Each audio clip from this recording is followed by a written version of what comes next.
Look around you for a second. We don't think much about numbers, not really. Not until they become truly immense. We talk about billions, trillions, light years. These are concepts we file away under vastness and move on.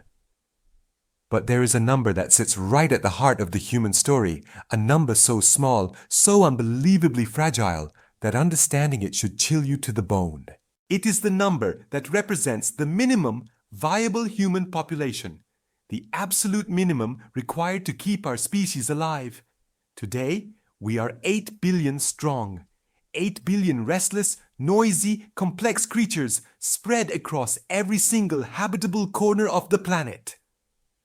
If you removed every other living human being and just left the 8 billion of us, we would still overflow the earth.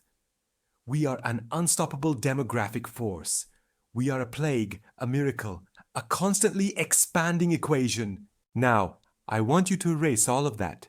I want you to imagine a time, not so long ago, in the grand geological scheme of things, when all the living human beings on the entire planet, every man, woman, and child, could have fit comfortably into a single modern football stadium.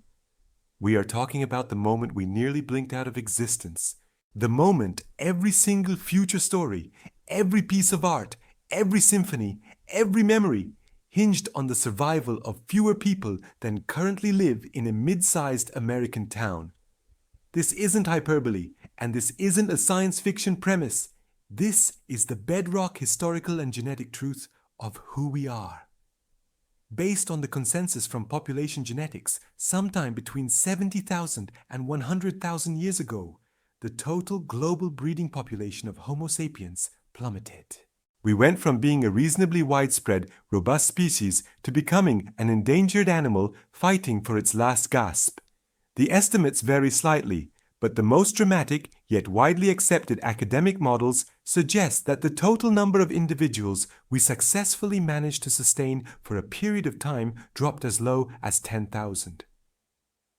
10,000. That is the statistical miracle that allowed you to exist. Think about what that means in practical terms. That is the population of a small fishing village. That is the number of people who show up for a mediocre Tuesday night concert.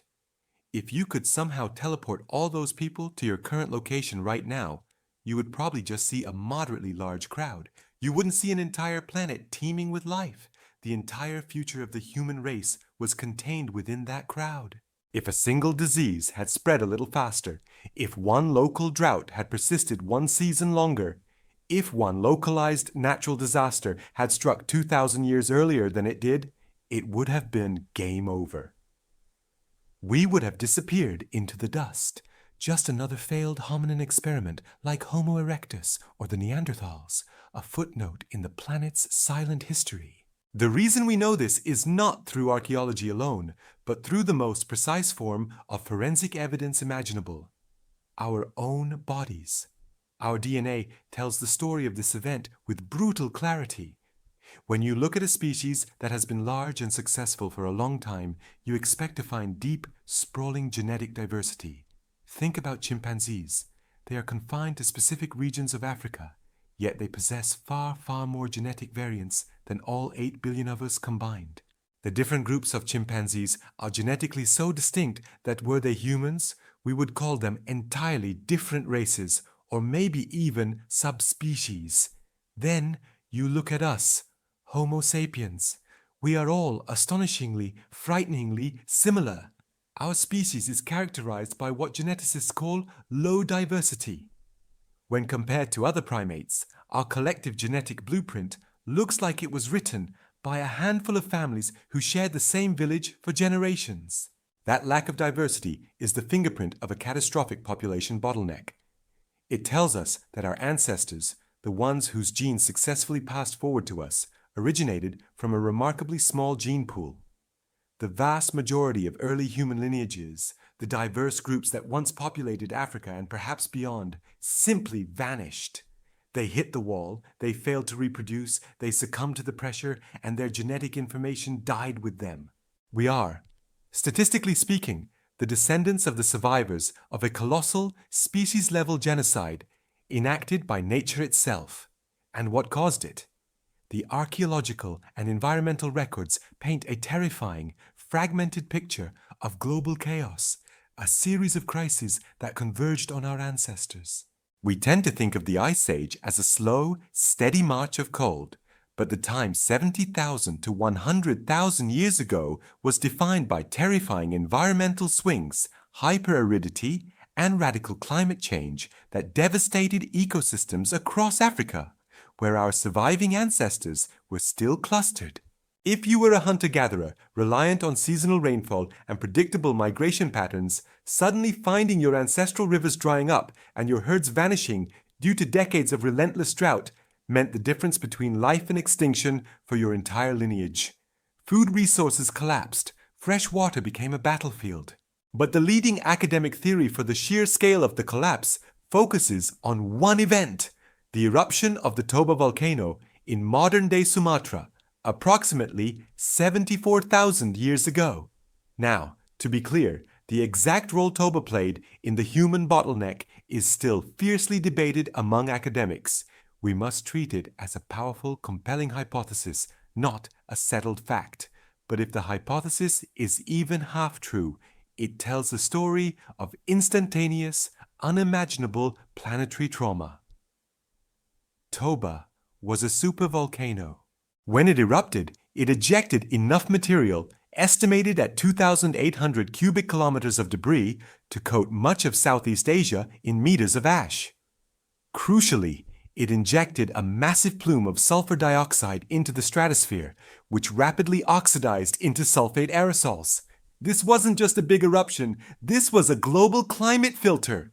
The resulting atmospheric haze blocked out a significant amount of solar radiation for years, potentially plunging the entire planet into a volcanic winter that lasted perhaps a decade. Temperatures dropped precipitously. Global ecosystems seized up. The archaeological record shows evidence of dramatic, rapid climate cooling that coincides perfectly with this time frame. Imagine surviving a world that has turned gray. The sun is a distant, weak orb. The growing season has shrunk to nothing. If you were one of the few remaining bands of humans in Africa already struggling with chronic drought, this sudden, severe plunge into cold and darkness would have been the ultimate test of endurance. Our ancestors were not sophisticated farmers. They did not have stockpiles of resources to carry them through a decade-long winter. They relied entirely on the immediate functioning environment. When that environment failed, when the plant life withered and the grazing animals died off or migrated entirely, they were left with nothing but their ingenuity and the terrible knowledge that every decision they made now carried the weight of the entire species. They were survivors, yes, but they were also the statistical anomaly. They were the remnant, clinging to small, isolated pockets of marginal habitability. Perhaps the deep coastal regions of South Africa, where marine resources remained relatively stable, or specific tropical refugia near sources of permanent fresh water. Every cough, every scraped knee, every fatal infection, every missed hunt, it mattered on a scale that is impossible for us to comprehend today. If one child died, that represented a significant percentage of the potential genetic diversity of the future. The pressure of survival was not just physical, it was an existential debt they carried every single day. They were living on the ultimate knife edge. The human race was not progressing, it was just trying to avoid falling off the map entirely. And as the cold deepened, as the darkness persisted, and as the numbers dwindled further and further, they had to confront a horrifying question that we, the comfortable 8 billion, never have to ask ourselves. Was it already too late? Was the human experiment already terminal? Was their small, terrified tribe the final, doomed chapter of a species that was simply unable to survive its own world? They waited in the dark, huddled together. And their fate, our fate, depended entirely on what they did next. They had to rebuild the future, starting with nothing, in a world actively trying to kill them. But first, they had to escape the cold. They had to figure out how to live when everything they had ever known had been obliterated by ash and ice. We talk about extinction and we understand the word intellectually. We picture the dinosaurs, maybe the dodo, creatures overwhelmed by massive impersonal forces. But what we faced, what they faced, was different. It wasn't just a threat of disappearance. It was the terrifying reality that the human species, you, me, every single person who has ever lived, was once nothing more than a few thousand terrified individuals huddled around dying embers. We need to grasp the scale of the annihilation, the sheer mathematics of our near death. Scientists, using genetic analysis, have painted a picture that is, frankly, chilling. When you look back at the DNA of every living person on Earth today, 8 billion complex, unique genetic codes, and you trace those lines of ancestry backward, you hit a wall. It's a point of convergence, a genetic singularity that speaks volumes about our lack of diversity 70,000 to 100,000 years ago. This phenomenon is what we call the population bottleneck. Think of it like this. If humanity's history were a long piece of thread, that thread suddenly got squeezed almost to the breaking point. The width of that thread, which represents genetic diversity, shrunk violently. When you have a massive population, like us now, you have deep genetic diversity. When that population collapses, and I mean collapses, you lose most of the unique variations forever. Every person alive today, we are all descendants of those who passed through that incredibly narrow choke point. So, how small did we get? The consensus among geneticists and archaeologists is terrifyingly specific. At our lowest point, we believe the global population of anatomically modern humans dropped to somewhere between 10,000 and 30,000 individuals total. Stop and truly internalize that number. Forget the 8 billion we have now. Forget your city, your state, your country. If you gathered every single human being alive on Earth, our entire species, the source of every king, every philosopher, every saint, every butcher, every artist, they would all fit comfortably in a single modern football stadium. Maybe fewer than 20,000 people left in the entire world. A single stadium. If a flu epidemic hit that stadium, if a localized volcanic eruption sent ash only across that small patch of land, if a massive coastal storm wiped out those primary coastal refugees, that's it. Game over. The entire 200,000-year story of Homo sapiens ends. We never make it to the invention of the wheel or language or farming. Our species is a failed experiment, destined to be a footnote in the geological record. This is the pressure these small tribes were under. This is the existential debt they carried. They weren't just surviving, they were carrying the entire future of our lineage on their backs, day after day, year after frozen year. And what caused this catastrophic global near extinction? We were living through a period of intense, fluctuating glacial activity, the deepest grips of the Ice Age, but it was made exponentially worse by sudden, cataclysmic geological events. We believe that this ultimate survival test was the result of a double whammy, a sustained, deepening cold period exacerbated by the largest volcanic eruption in the last 2 million years. Let's talk about the supervolcano. While the debate over its exact impact on human numbers is still raging among archaeologists, we need to be honest about the academic theories. The geological evidence is undeniable. The eruption of the Toba volcano in modern-day Sumatra approximately 74,000 years ago was a nightmare of biblical proportions. Toba ejected an incomprehensible amount of material, far exceeding Mount St. Helens, far exceeding Krakatoa. It was a VEI 8 eruption, the top of the scale. Ash and sulfur were thrust miles into the stratosphere, blocking out the sun for potentially years. Imagine the sun, not as the warm, vital life giver we know, but as a weak, distant lamp, perpetually filtered by sulfur dioxide clouds. Global temperatures plummeted. It wasn't just cold, the growing seasons vanished. Photosynthesis slowed. The plants died, the herbivores starved, and subsequently, the large game animals that formed the basis of the human diet vanished or migrated to unreachable locations. This volcanic winter accelerated the already severe Ice Age conditions. The few remaining pockets of moderate climate, the places where human beings could conceivably find enough food to feed a few dozen mouths, shrank into tiny, isolated islands. These became known as refugia, and this is where the survival strategy shifted entirely. Before Toba, before the cold truly bit down, our ancestors were expanding, slowly exploring. After the catastrophe, the imperative changed from exploration to consolidation. You weren't worried about finding new land. You were worried about holding on to the patch of land you already had, hoping the meager resources wouldn't run out before the winter lifted.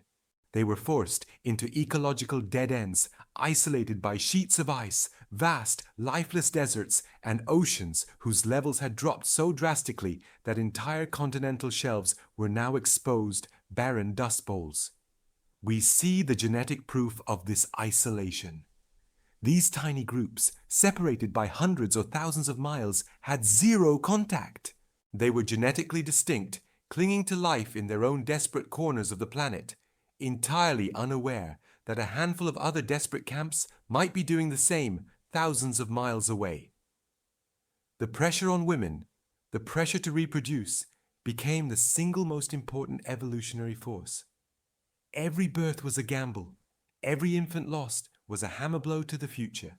With populations so small, the loss of even 5 individuals, a few hunters, a few childbearers, could spell doom for the entire tribe. They were not battling other humans.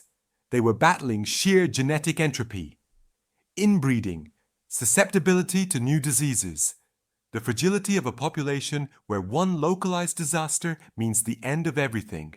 This was the true terror of the bottleneck. If we were reduced to a stadium full of people, they had to figure out how to live when the stadium lights were permanently turned off, the food stands were empty, and the world outside was actively trying to freeze them to death. They couldn't stay where they were.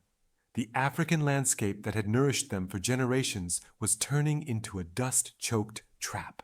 To survive, these small, broken tribes had to do the one thing that humans are both supremely good at and utterly terrified of. They had to move. They had to abandon their ancestral lands, risk everything on the unknown, and find the last few lifeboats the earth had to offer. And that required an act of staggering courage, to step out of the relative safety of the known darkness and plunge into the absolute darkness of the unknown.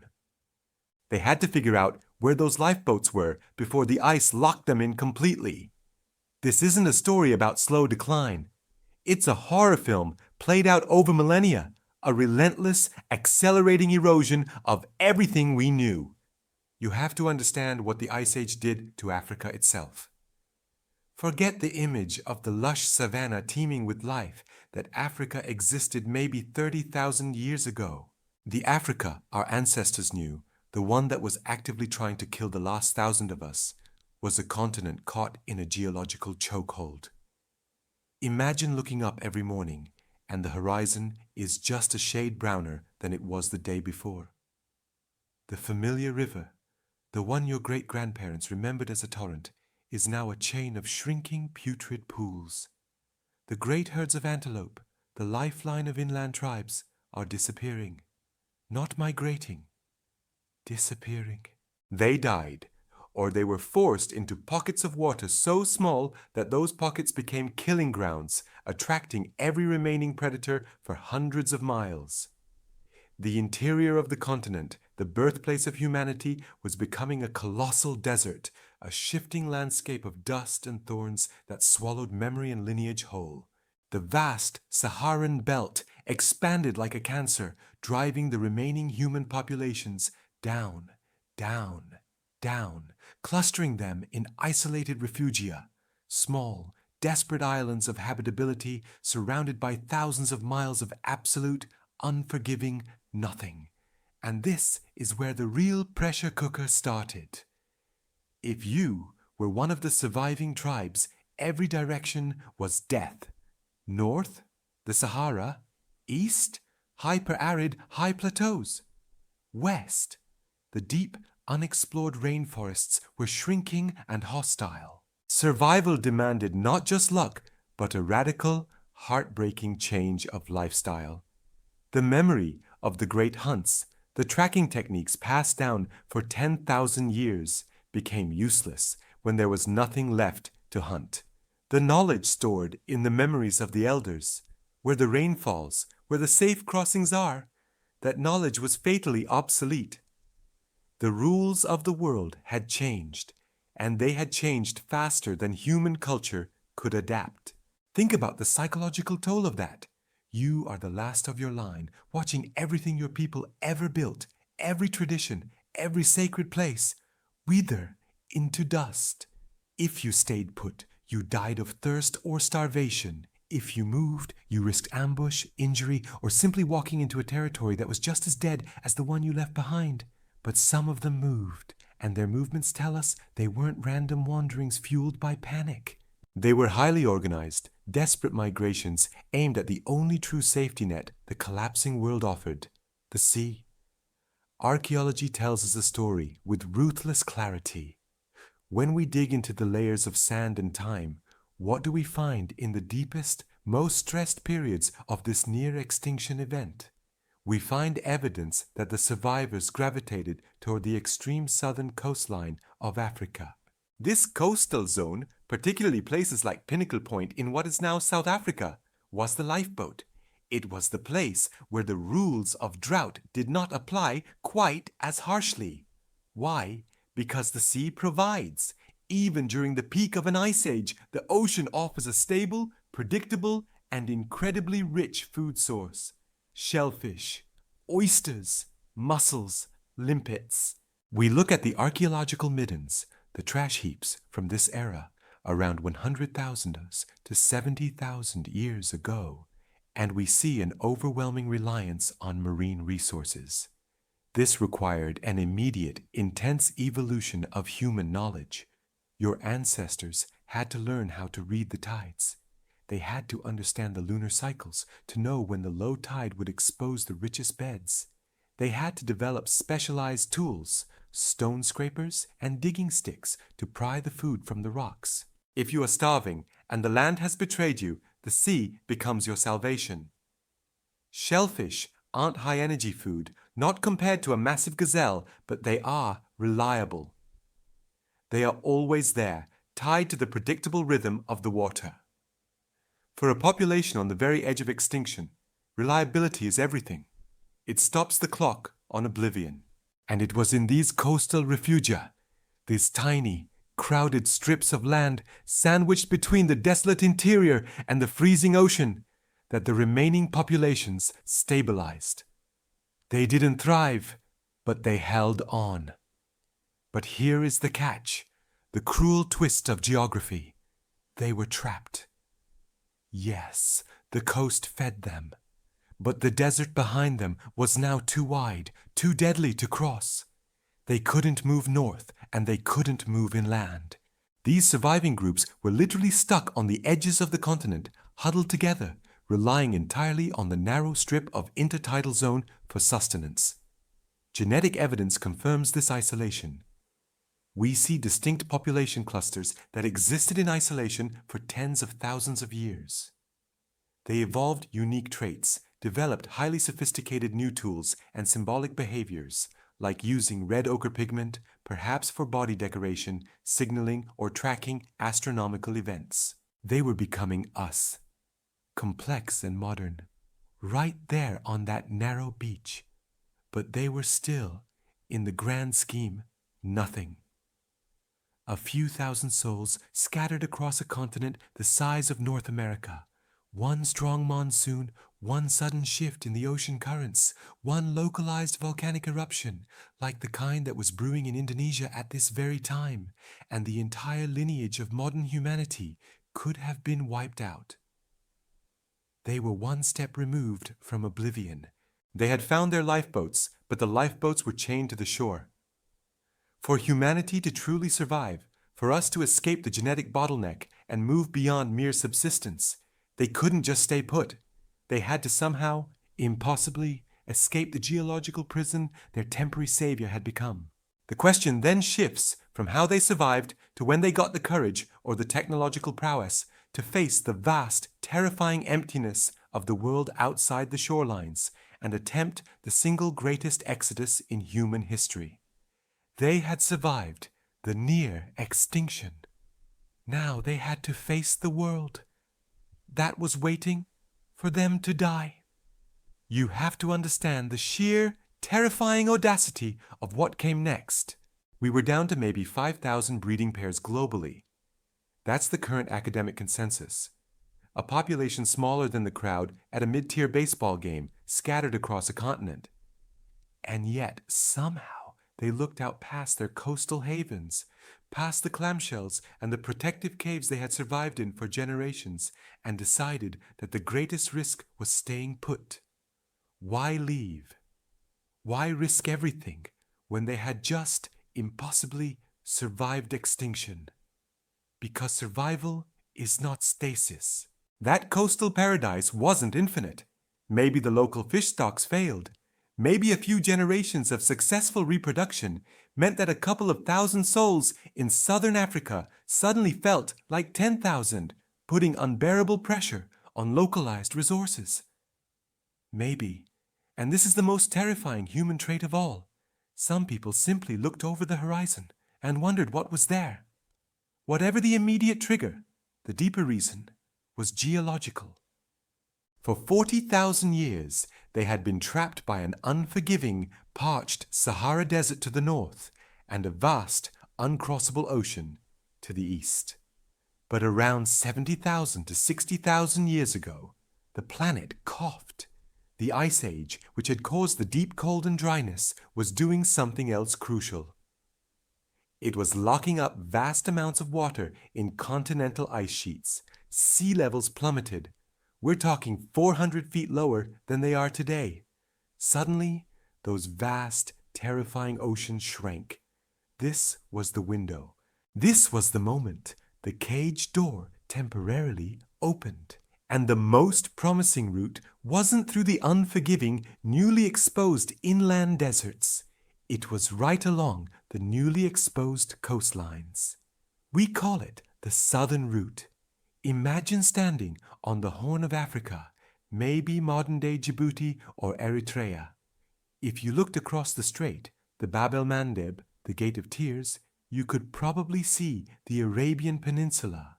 Today, that's 20 miles of deadly open ocean. Back then, it was perhaps a few miles of marshy, shallow water, easily crossable by raft, perhaps even in low tide, by a determined coastal walker. But the crossing itself isn't the story. The ambition is. Because crossing that water wasn't stepping from Africa into a greener Africa. It was stepping into the vast, unknown expanse of the supercontinent, where everything was different, everything was dangerous, and everything was already occupied. Think about the sheer, gut-wrenching terror of that choice. We are not talking about massive tribal migrations where thousands of people set off together. We are talking about a small, specialized band, perhaps a few hundred individuals at most, who decided to permanently sever ties with the land that had saved us from oblivion. They were the genetic vanguard. If they failed, that was it. No second chances. They were carrying all of humanity's future on their backs. And they marched. They hugged the coast, following what archaeologists often call the Kelp Highway. Why the coast? Because they were experts at it. They had perfected the use of shellfish, coastal birds, and the predictable resources of the intertidal zone. They didn't need to suddenly learn how to hunt mammoths. They just needed to follow the salt spray. The trail they left behind is faint but unmistakable. Shells, unique stone tools found in South Asia dating to that exact time frame, and, most importantly, our own DNA. When we look at the genetics of all non-African people today, whether you live in Tokyo, London, or Patagonia, almost all of our non-African heritage flows back to this single tiny population that dared to cross that narrow gap 60,000 years ago. It's an incredible testament to their specialized technology, but let's not romanticize it. They were not discovering pristine, empty lands. They were entering a world where other human species, older and perhaps physically stronger than they were, had been thriving for hundreds of thousands of years. As our small, coastal band moved east, hugging the shores of what would become India and Southeast Asia, they were surrounded. They were crossing borders established long before the term humanity meant only us. In the west, dominating Europe and vast swaths of West Asia, were the Neanderthals, strong, stocky, incredibly intelligent, and supremely adapted to the frigid northern climates. They were masters of their environment. In the east, in the deep caves and cold uplands of Siberia and further south, were the mysterious Denisovans, known primarily through fragments of bone and astonishing genetic data. They were geographically widespread and equally robust. We were essentially the new kids on the block, the genetic runts who had barely survived a planetary disaster, venturing into occupied territory. And this wasn't an immediate clash. Remember, the world was huge and empty. The initial encounters were probably rare, curious, and perhaps terrifyingly brief. Imagine one of our small groups, perhaps setting up camp along a riverbank in modern-day Iran, only to find footprints in the mud. Footprints that were unmistakably human, but somehow subtly wrong. Wider toes, heavier stride, the prints of a Neanderthal scouting party. The planet had saved us from being wiped out by climate and catastrophe, only to deliver us into the hands of species far better equipped to deal with the vast, savage emptiness of Eurasia. The question wasn't whether we could survive in this new world. The question was whether this new world, run by our older, tougher cousins, would allow us to exist at all. They had to be faster, smarter, and more adaptable than generations of established kings. The Great Exodus was not a triumphant march. It was a statistical suicide mission, and the world outside Africa was waiting to devour them. This is the part of the story where history starts to feel profoundly cruel. Because if you were a betting person, and thank God none of us were placing bets on our own lineage back then, you would have bet against us. Every single time. Remember how tiny we were, maybe 10,000 individuals worldwide. Now imagine taking this critically endangered species, grabbing a few hundred desperate families and telling them, all right, run across the world's largest desert, through terrain you've never seen, and fight the Ice Age champions. It's insane. It's a statistical suicide mission, exactly as we called it. We know, thanks to the incredible precision of ancient DNA analysis, that these early groups didn't just rush the front gates of Eurasia. They filtered out, initially following the path of least resistance. They clung to the coastlines. We call this the Southern Route. Think about it. Leaving the relative security of East Africa, you hug the Red Sea coast, waiting for a drop in sea level or just wading across shallow straits, like the Bab el-Mandeb, maybe 70,000 years ago. Once across, you're not in lush Europe yet.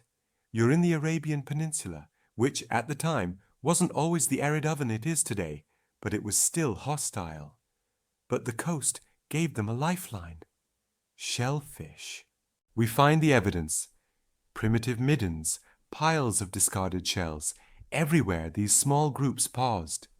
The ocean provided a reliable, stationary food source that didn't run away. It bought us time. These groups pressed east, not west.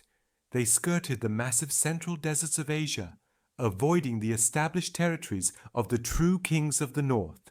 And that's the reality you have to internalize. We were not the apex predator here. Not yet. You need to discard the image of the Neanderthal as the hunched, grunting movie monster. That is garbage history. The Neanderthals, our older cousins, were the undisputed champions of the Ice Age for hundreds of thousands of years. They were robust, barrel-chested, incredibly strong. Their skeleton structure was a feat of evolutionary engineering optimized for generating and retaining body heat in brutal cold. They were masters of close-range hunting, tackling massive prey like mammoths and woolly rhinoceroses. You, as a modern human running into one, would feel like you were running into a small, hairy tank. When our small, gracile, African-adapted groups finally stumbled into the territories controlled by these powerhouses, say, in modern-day Iran or Anatolia, the confrontation was terrifyingly uneven. They knew this land. They were the established nobility. We were the refugees, skinny, long-limbed, built for endurance, running under the hot sun, not for surviving a Siberian blizzard. So how did we pull it off? This is the $64,000 question in paleoanthropology. How did the statistically weaker, smaller population overcome generations of established rulers? The answer isn't a single spectacular innovation. It was a compounding series of subtle advantages that allowed us to cheat physics and biology. First, weapons technology. Neanderthals used heavy, multi-purpose hand axes and spears designed for stabbing and close-quarter combat, necessary because they were strong enough to grapple with a mammoth. We, however, started specializing. We invented the composite tool, not just a heavy point, but a point carefully attached to a lighter shaft secured with resin and sinew. This allowed for precision and, crucially, distance. You don't need to tackle the rhino if you can hit it from 30 yards away with a spear thrower, leveraging mechanical energy instead of brute muscle. Distance equals safety. Safety equals survival. Second, diet and population density. Because we specialized our tools, we specialized our hunting, we could fish efficiently, track smaller, quicker game, and extract better nutrition from complex food sources. This meant we could sustain a higher local population density than the Neanderthals, who relied on vast tracts of land for big game hunting. We didn't need as much space to feed the same number of mouths. Third, and perhaps most vitally, the social network. Remember that bottleneck? The tight squeeze forced intense cooperation. We see archaeological evidence that our groups were networked across far greater distances than our cousins. We exchanged goods, resources, and, most importantly, information, perhaps 300 kilometers or more. If one small tribe was struggling due to a local drought, they had cousins a week's walk away who could help. The Neanderthals, living in smaller, more isolated family units, didn't have that continental insurance policy. We weren't just smarter individually, we were smarter collectively. We communicated better. We developed abstract thought to the point where we could create powerful myths, complex social rules, and languages capable of encoding the precise location of waterholes or the specific tracking signs of migrating caribou, information that could save the entire group. As our group started to push eastward, following the coastline of the Indian Ocean and eventually splitting off into the vast plains of Asia, the problem doubled. Because if the Neanderthal was the established king of Europe, then the Denisovan was the mysterious emperor of the East. We know virtually nothing about them except for a few tiny bones, a finger phalanx, some massive teeth, found primarily in a cold cave in Siberia. Yet, their DNA is pervasive. Their legacy is literally inside us, particularly if you trace ancestry to Southeast Asia or Melanesia.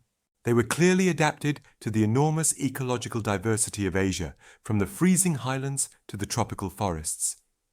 Imagine our few hundred intrepid families having survived the desert and bypassed the first great challenge, Neanderthals in the West, only to find an even more genetically diverse, enigmatic, and geographically dominant competitor in the East. We were surrounded by older, tougher, more established human forms. They were the ones who had perfected living on this continent. And here we come, the scrawny, bottleneck children of the sun, bringing our sharp little tools and our complex chatter. The tension wasn't whether we could live alongside them. The evidence suggests that for a long time, we did. We exchanged tools, maybe shared hunting grounds, and, critically, we mated. The DNA proves the interaction was intimate, but the world was shrinking and the climate was growing colder again. The competition for the best caves, the best rivers, and the best hunting grounds was escalating. Two distinct human populations cannot occupy the same ecological niche indefinitely without one outcompeting the other. It's a cruel, unforgiving law of nature. And the moment our numbers started to creep up, fueled by our superior resource management and social webs, the conflict became inevitable. We had left Africa as refugees, but now, on the soil of Eurasia, we were becoming something else entirely. A biological force that by virtue of its adaptability demanded space. We were small, but we were relentless. We learned the land faster, adapted our clothes quicker, and shared our knowledge wider. We weren't fighting for survival anymore. We were starting to fight for dominance. And if we won, what would become of the cousins who had ruled the earth for 500,000 years? The world outside of Africa had become a gauntlet, and we were no longer the only runners. For millennia, the Neanderthals had been the undisputed champions of Eurasia. They were built for the cold, stocky, muscled, adapted to hunt Ice Age megafauna. If you lined up an early Homo sapiens refugee next to a Neanderthal male, you'd assume the Neanderthal would win every physical confrontation. They were the tanks of the Ice Age. And here we come, the scrawny, thin-skinned upstarts, fresh out of the subtropics. The competition wasn't a sudden, epic battle. It was a slow, agonizing, ecological squeeze. Think of it less like a war and more like a company takeover.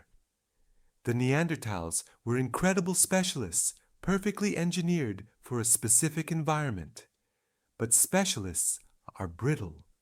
We, on the other hand, were the ultimate generalists. We didn't just hunt mammoths. We fished, we foraged for shellfish, we used fire to clear land, and we constantly refined our tools. A Neanderthal might use the same hand axe style for 300,000 years.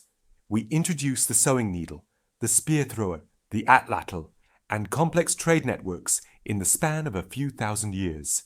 Imagine two families trying to survive the same crippling winter. The Neanderthals rely on the proven strategy they inherited: thick furs, massive hunting efficiency, but high caloric needs, and small, close-knit kin groups. We, the sapiens, rely on innovation, clothing that fits better, spears that fly farther, and most importantly, we talk to our neighbors 200 miles away. If our local river freezes over, we know exactly where the next clan is surviving and can trade for resources, or, let's be honest, take them. For a time, the vastness of Eurasia allowed us both to coexist, resulting in those intimate meetings documented in our DNA. But the moment our numbers began to increase, even marginally, and the moment the climate began to worsen again, that coexistence evaporated. The archaeological record shows a pattern. Where sapiens move in, Neanderthal populations retreat, fragment, and eventually vanish from that area. We weren't just taking their land, we were monopolizing the best caves, exploiting resources more efficiently, and slowly, systematically starving them out. It's a crushing thought, isn't it? That we didn't necessarily kill them in great numbers, but we engineered their inevitable collapse through superior adaptability. But here is where the story pivots, because just as we were establishing a foothold, just as we were tasting dominance, the entire planet decided to remind us who was actually in charge. We were looking inward, focused on the immediate threat, the muscular cousins we were pushing off the map. We didn't see the real enemy brewing 4,500 miles away in what is now Indonesia. Lake Toba. It was roughly 74,000 years ago. Geologists and climatologists call the event that followed the Toba Supervolcano Eruption. And if there is one moment in our 300,000-year history when our entire species, every single one of us, came within a single generation of total extinction, this was it. You have seen volcanic eruptions on the news. This was not that. This was the largest volcanic event of the last 2 million years. Toba wasn't a cone-shaped mountain spitting lava. Toba was an entire continent-sized caldera exploding outward. We are talking about 2,800 cubic kilometers of material ejected. To put that into perspective, the 1980 eruption of Mount St. Helens, one of the most famous in modern times, ejected about 1 cubic kilometer. Toba was nearly 3,000 times bigger. The energy released was incomprehensible. The sound alone, if you were anywhere in Asia, would have been deafening, a roar that likely lasted for days. But the real killer wasn't the initial blast, the searing pyroclastic flow, or the tsunamis that scoured the coastlines. The killer was the atmosphere. As Toba emptied its subterranean pressure cooker, it didn't just throw ash high. It threw sulfur dioxide, SO2, so high that it punctured the stratosphere and circled the globe. The blast threw a veil over the planet, a thick, persistent planetary scab. The climate flipped instantly. Imagine looking up one morning and realizing the sun is gone. Not hidden by ordinary clouds, but gone. For weeks, then months, and possibly years, the sun was just a hazy, dim spot in the sky, unable to penetrate the volcanic haze. The volcanic winter descended. Global temperatures plummeted, perhaps by as much as 3 to 5 degrees Celsius on average, triggering a devastating ice age pulse known as marine isotope stage 4. Plant life, unable to photosynthesize effectively, collapsed. Grasslands withered. Forests died. The foundation of the entire food chain, the green life that sustains everything, was choked. The great herds of animals, the mammoth, the bison, the horses, they starved. And when they starved, every predator, every scavenger, including us, followed quickly behind. This wasn't a regional catastrophe. This was global. Even groups of sapiens, huddled in remote East African valleys, thousands of miles from the blast, faced unprecedented drought, sudden freezing nights, and the systematic disappearance of their food sources. When the dust settled, when the worst of the ash finally began to fall back to Earth, revealing a desolate, unrecognizable planet, we were gone. Or almost gone. Based on genetic modeling, the variations and lack thereof in our contemporary human DNA, scientists have concluded that this event, or one very closely linked to it, reduced the global population of Homo sapiens to a terrifyingly small number. We are talking about a few thousand individuals left on the entire planet. Some models put the number of surviving breeding pairs as low as 1,000.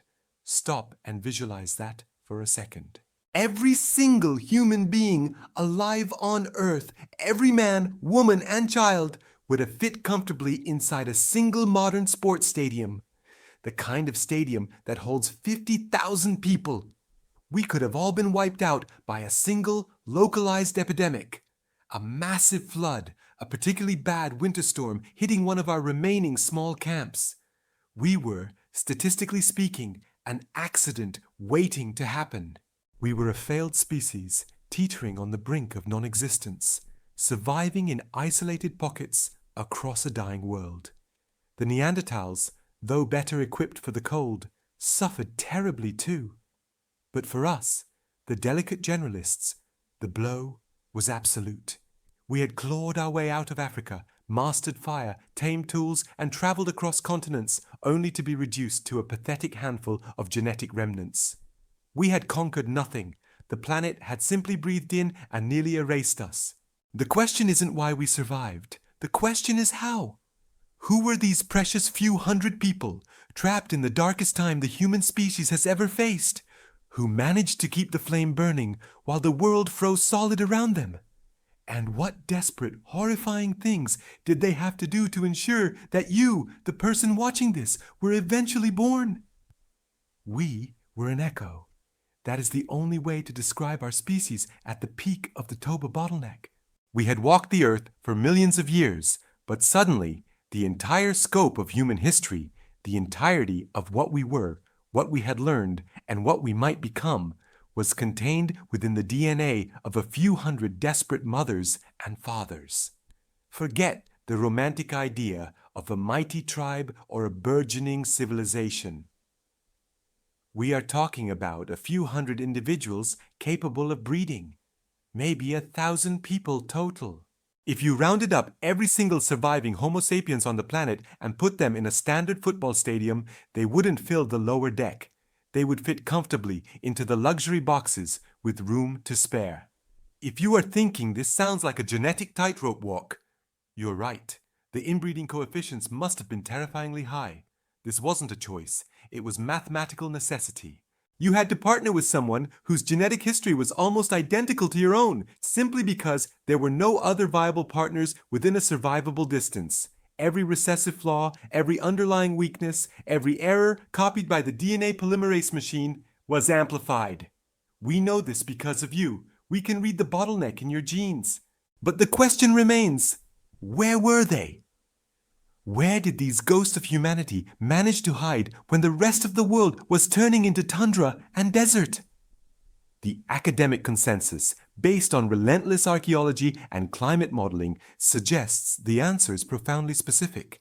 We hid in microclimates. We found the world's lifeboats. And the most important lifeboat, the one that guaranteed your existence, was hugging the southern coastline of Africa. Imagine the tip of South Africa, what we now call the Cape. The climate there, even during the coldest peaks of the Ice Age, was tempered by something miraculous. The Agulhas Current, a massive warm water stream flowing down the coast. This current acted like an enormous radiator, keeping the immediate coastal environment just stable enough. And stability meant two things: water and food. For centuries, for millennia, our ancestors clung to the cliffs and caves of places like Pinnacle Point and Mossel Bay. They were isolated, trapped between the freezing interior and the vast, unforgiving ocean. And what kept them alive was one of the most reliable and nutritious protein sources available during a climate crisis: the sea. Shellfish. When the great land mammals died off in staggering numbers, and when the delicate generalist flora gave way to resilient, woody Ice Age plants, the mussels, the limpets, and the oysters kept pulsating in the intertidal zones. Think about the sheer cognitive leap required here. You are not just randomly eating what washes up. You have to understand the tides. You have to understand seasonality. You have to know the precise rhythm of the moon and the sea to ensure you are at the rock pools when the tide is out, exposing your meal. This wasn't just survival. It was the application of deep, inherited knowledge, a knowledge that had to be maintained and passed down flawlessly, generation after generation, by a population so small that a bad memory could doom the species.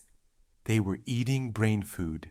The high concentration of omega-3 fatty acids in the seafood provided the nutritional insurance policy needed to keep those precious, complex brains functioning, even while the rest of the body was starving and freezing. This diet wasn't just fuel, it was the mechanism that preserved the cognitive hardware required for us to eventually conquer the world. Survival wasn't only about the shellfish, though. The Cape region is also home to the Fynbos biome, a hyperdiverse ecosystem. In the face of glaciation, while the great grasslands disappeared, the Fynbos contained dozens of reliable, starch-rich, edible underground tubers and bulbs.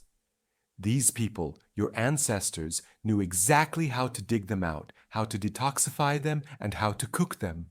They were masters of the subterranean larder.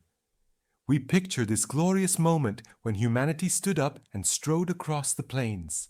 But the reality is that for thousands of years, the survivors of the bottleneck were defined by a monotonous, grinding, relentless routine of clinging to the rocks and digging in the dirt. Imagine the pressure. Every single injury was an existential threat. A broken leg, you are dead. A botched birth, 2 people are dead and the gene pool shrinks by 1 pair. The cultural memory wasn't written on clay tablets.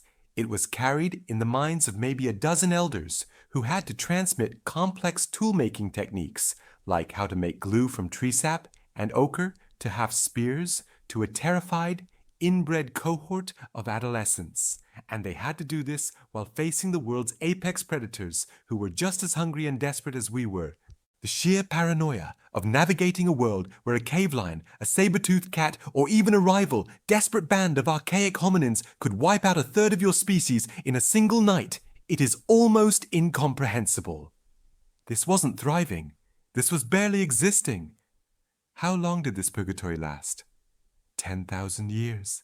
20,000 years. We sat there, stalled, evolutionarily speaking, waiting for the geological clock to turn in our favor. And then, slowly, agonizingly slowly, the world began to change. The planet began to breathe out. The ice sheets, which had gripped the northern hemisphere like a geological fist, began to recede. The massive plumes of ash and dust that had choked the sky began to dissipate. The air warmed, the monsoons returned, and the deserts began to bloom. The narrow corridors connecting the isolated human pockets suddenly widened. The abundance that was promised to us, the abundance that our versatile brains were designed to exploit, finally began to materialize. The people clinging to the edge of Africa, the few hundred survivors who had mastered the tides and the tubers, finally had the opportunity to stop digging for mussels and start moving. They looked outward from their cliffside refugia, and they saw a newly green world waiting to be explored. But before they could begin their grand journey, before they could leave Africa and truly begin to colonize the globe, they needed one final, massive evolutionary kick. They needed the spark that would turn tenacious survival into explosive conquest. And that spark, the very thing that makes you you, wasn't physical. It was deep, dark, and utterly essential to our species' dominance. It was the ability to tell stories. This is where the trauma finally pays off. We survived the climate catastrophe. We made it through the desert. We had the opposable thumbs, the bipedal gait, and the mastery of fire. But what was truly forged in the white-hot furnace of the Bottleneck, that 2,000-year near-death experience, was not a physical adaptation. It was a mental one. Think about what complex language allows us to do, and why we are talking about this now, sitting in front of screens powered by global networks. It's not just the ability to say, "I see a gazelle." A Neanderthal could probably communicate that much. The true, essential, terrifying evolutionary advantage that defined us was the ability to tell stories about things that did not exist. We could suddenly say, "The spirit of the gazelle demands that we hunt it tomorrow using this specific strategy, because the river god promised us success if we follow the lunar cycle." This is the cognitive revolution. It's the ability to create shared myths, abstract laws, and common narratives that bind thousands of people who have never met into a single cohesive unit. It allowed us to plan, to strategize on timelines that stretched years into the future, and, crucially, to rapidly pass incredibly complex technological and social knowledge to the next generation without losing fidelity. The spark, born perhaps 70,000 years ago, turned a few thousand tenacious survivors into an invasive species with no equal. Look at the logistics. If you have 100 people, you can manage them face to face. You know who is cheating and who is contributing. But if you have 10,000 people, how do you manage them? You need a common ideology, a shared belief system, whether it's in a chief, a deity, or a constitution. Only we had the brain power, honed by the extreme pressure of the Toba bottleneck, to develop that high-level social architecture. This final evolutionary kick coincided almost perfectly with the second major climate shift. The world, which had almost crushed us, decided to give us a second chance. The monsoon solidified, the deserts became grasslands, and we moved. When we talk about the great out-of-Africa migration, we are talking about the mother of all road trips. This wasn't a trickle. This was a purposeful, organized expansion driven by an unmatched cultural resilience. From that coastal sanctuary, perhaps through the narrow gate of grief separating the Arabian Peninsula from the Horn of Africa, or perhaps pushing north along the Nile corridor, the descendants of the few thousand began to spread, and their numbers exploded. Remember, 75,000 years ago, you could put every human being on Earth into a single, small sports stadium. By 60,000 years ago, those same people had walked into Asia, equipped with advanced projectile weapons, like spear throwers, and deep cognitive mapping abilities. By 45,000 years ago, we were deep in Europe, facing down the Neanderthals. By 40,000 years ago, we were sailing across open water to Australia, a feat requiring serious planning, resource management, and navigation skills that no other hominin possessed. We didn't just survive the bottleneck, we used the trauma as jet fuel. The genetic evidence is brutally clear and utterly humbling. If you trace the lineage of any person alive today, whether you are in Beijing, London, or Rio de Janeiro, you will find that, outside of sub-Saharan Africa, every single human population traces back to that same tiny band of survivors, the ones who endured the Toba Catastrophe and the ensuing climate winter. You, the person watching this, carry the DNA of that fragile, desperate tribe. When we look at the breathtaking speed of our conquest, the fact that we colonized every continent except Antarctica in the span of 50,000 years, it makes sense that we replaced all other human relatives. We weren't necessarily stronger than the Neanderthals. They were tougher and better adapted to the cold. But we were better at cooperating, better at abstract thinking, and better at storytelling. We operated at a scale of collaboration that simply overwhelmed every other species in our genus. Think about the sheer, agonizing simplicity of our shared ancestry.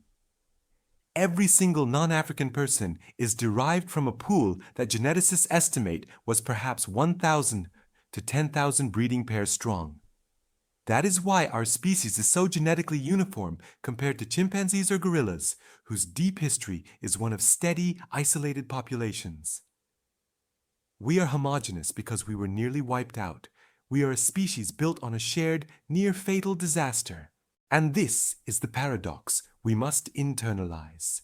Every empire ever built, every civilization that rose and fell, every invention, every song, every moment of genuine human connection, every war, every act of brutality, the entirety of human history is fundamentally an accidental byproduct of a few thousand ancestors managing to hold on to the edge of existence for 2 millennia.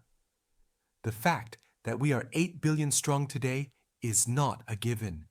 It is a statistical miracle. We dodged the existential bullet.